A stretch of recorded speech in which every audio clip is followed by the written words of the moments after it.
which when I label, I like to put in order so we don't get confused of what the JSON relates to. And this is a good example in what's happening in practice. So I'm going to quickly do this. So what's happening, going to update, just going to do this on the fly because I've noticed that I wanted to change this earlier. It's got service type first, second one is service option. Let's call it service option, keep it consistent. So the next value is current step.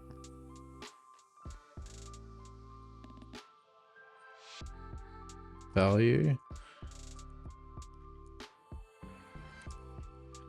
So I did this on the fly, so make sure that it comes sequentially. So this label matches the sequence of your JSON.